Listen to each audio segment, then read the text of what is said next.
सभी श्रोताओं का कबीर के दोहे में हार्दिक स्वागत, अभिनंदन। आज की इस वीडियो में आप सभी के सामने प्रस्तुत है कबीर जी का एक दोहा और उसकी विस्तृत व्याख्या। बढ़ते हैं दोहे की तरफ। तू तू करता तू भया, मुझ में रही न हूँ। वारी फेरी बलि गई, जित देखूं तित तू। तू तू करता तू भया।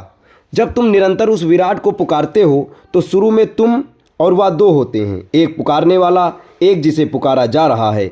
यही द्वैत की दूरी है। लेकिन पुकार जब प्राणों के केंद्र से उठती है तो एक अनूठा रूपांतरण घटता है। पुकारते पुकारते शब्द थक जाते हैं, कंठ मौन हो जाता है और अंततः पुकारने वाला भी विदा हो जाता है। ऐसे ही पुकारने वाला मिटा, केवल पुकार शेष रह गई।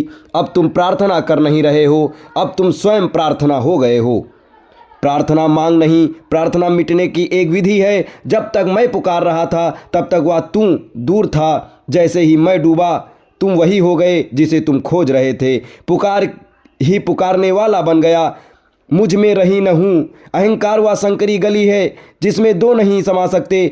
मुझ में रही न हूँ, यह कोई हार नहीं, ये तो सबसे बड़ी जीत है। अहंकार वह द्वार है जो भीतर से बंद है। अहंकार यानी मैं होने का वहम। शून्यता यानी वह सिंहासन जहाँ परमात्मा विराजमान हो सके। जब तक तुम भरे हो तब तक परमात्मा चाह कर भी नहीं आ सकता। तुम हटे कि वह उतरा। तुम्हारे मिटते ही जो संगीत बजता है वही अमृत है। वारी फेरी बलि गई। यहाँ बलि का अर्थ है किसी पशु की हत्या नहीं, बल्कि अपने अहम का विसर्जन। ये बीज का मिट्टी में खो जाना। बीज जब तक बीज है वह सुरक्षित तो है, पर वह मृत है। जब वह स्वयं को मिटा देता है तब वह वृक्ष बनता है, तब उसमें फूल खिलते हैं, तब वह आकाश को छूता है। पूर्ण समर्पण कोई गुलामी नहीं है, ये तो सागर में मिल जाने वाली एक बूंद का सम्राट हो जाना है। जब प्रेमी कहता है मैं वारी जाऊं, तो वह अपनी क्षुद्र सीमाओं को तोड़ रहा होता है। ये विसर्जन ही परम स्वतंत्रता है। जैसे ही तुमने अहंकार को मिटाया तुम विराट हो गए।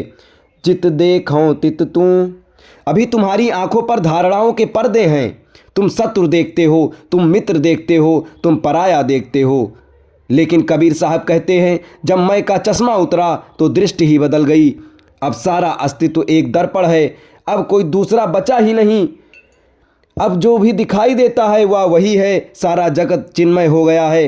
कांटों में भी वही मुस्कुरा रहा है, निंदा में भी वही बोल रहा है, मृत्यु में भी वही विश्राम कर रहा है। ये अद्वैत का चरम है। अब उस विराट के सिवा कोई दूसरा बचा ही नहीं।